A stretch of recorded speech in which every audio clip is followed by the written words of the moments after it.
Hi, and welcome to Coach Jude at Rangitoto. In today's episode, I'm going to be asking a really important question. Do you want to change?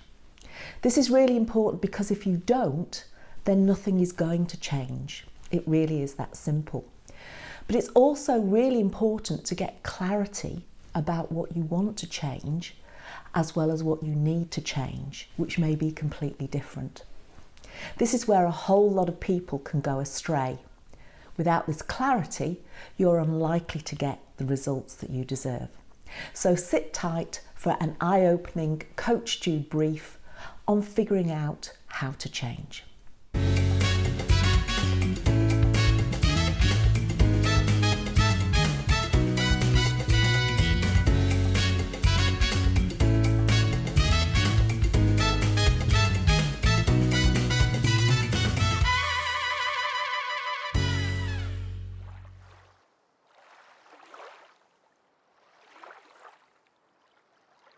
Now, when I ask folk, do you want to change? People's initial reaction is, I've got this. Yep, I definitely want to shift those pounds. I'm all over this like a rash. But this is where losing weight is tricky. Because while I know you want to lose weight, this is not something you do. If you are like me, you want to change from looking like this to looking more like this. And no, they aren't the same people. But this is what happens as a result of the changes you make. You have to change to get those results, and this distinction is important. If you want to lose weight, this means you need to change a combination of what and how much you eat. Increasing how much you move will help as well. But as I discussed in my What Has Exercise Ever Done For Us episode, with weight loss you're going to get much more bang for your buck by focusing on your eating habits than your exercise habits. Essentially, you need to lose your desire to overeat and learn to be satisfied by eating less. Now, this is big. At the beginning of my journey, what I really wanted was to lose the weight and keep it off, but essentially keep doing what I'd always done. Yes, I was prepared to comply with a restricted diet regime and do things differently for a while as a means to an end. But to actually change my eating habits permanently represented a major and frankly scary shift in mindset. And it took me a while to realise that I really couldn't have it both ways, no matter how much I wanted it. There was no fairy godmother out there that could wave a magic wand that meant I could overeat constantly and still maintain a healthy weight. I had to choose one or the other. Now, to clarify, I'm not talking about living in a world where I constantly battle with myself, restraining myself from doing what I want to do. That's the definition of hell. I'm talking about getting to a place where I was very happy to eat less. And to do that, I had to work on my mind. And the first step was just accepting the reality that I needed to change. And if you want some ideas about what you might need to change, maybe because you're just starting out on your weight loss journey or your weight loss has stalled, check out my free comprehensive guide to kickstarting your weight loss. I've included a link in the description below.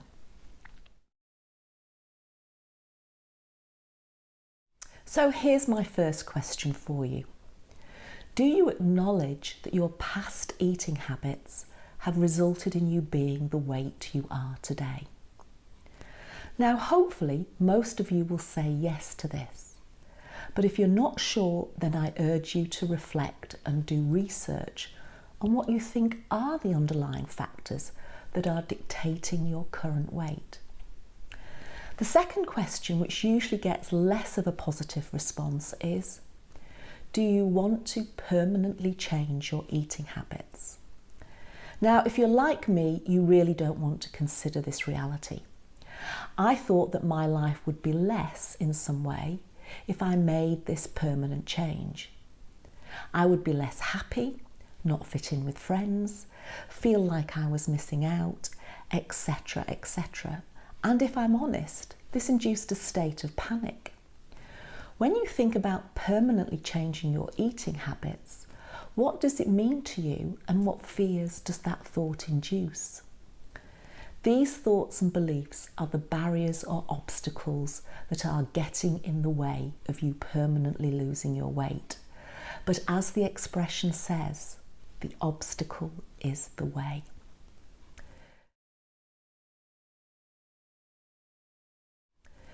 Now, when most of us encounter an obstacle in our lives, it's often a signal for us to give up, to say it's too hard or run for the hills. This is even before we've got really a proper measure of what the obstacle is. But you know what? We are all far more capable than we ever give ourselves credit for. We just need a little application, a little encouragement, and a willingness to try. For example, do you think that you need to completely change your eating habits? In my episode on strategies for a healthy eating plan, I emphasise that this is unlikely to be the case. And often what you need to change is the 20% of your habits that are causing you the 80% of the problems.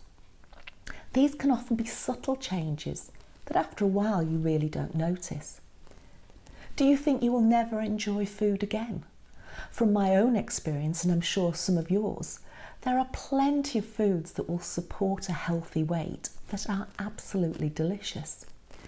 Yes, there might be some effort building these into your diet to begin with, but boy, there is nothing sweeter than tucking into something that you really enjoy, that you know is also really good for you. You should see me tucking into some of my favourite meals. And lastly, does the idea that you won't be able to eat cake, chips, chocolate or drink wine again make you feel really sad? Well, firstly, it's perfectly possible to maintain a healthy weight and have these things in your life.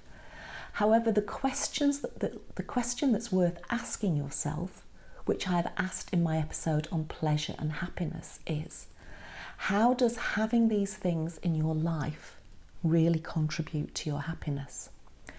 My own evaluation was not a lot, and in fact, they often contribute to my life being more miserable. What do you think is your biggest barrier to making permanent changes to your eating habits? Getting clarity on this question and then developing strategies to overcome the obstacle is the only way forward. To be able to attain and maintain a healthy weight, you need first to accept that you need to change your eating habits. As well as figuring out what to change, you need to get up close and personal about what you think are the barriers to change. These will be different for all of us, but without this clarity, when you confront an obstacle or barrier, you'll typically just give up. But with some forethought, you can really see the barrier for what it is and possibly discover it's a molehill rather than a mountain and kick it into touch. Now, I'm not trying to imply any of this is necessarily easy, but developing self-awareness in this area is definitely the way forward.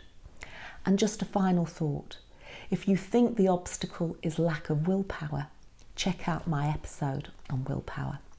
And remember, if you need more ideas because you're just setting out on your weight loss journey, or perhaps you've stalled, check out the link below to my free comprehensive guide to kickstarting your weight loss. And on that thought, as always, I'll leave you. I thank you so much for your time. I really do appreciate it. Don't forget to like this episode if you find it useful, subscribe if you want to learn more, and do share your progress, your triumphs, and your insights with me. All the best. Until next time. Bye.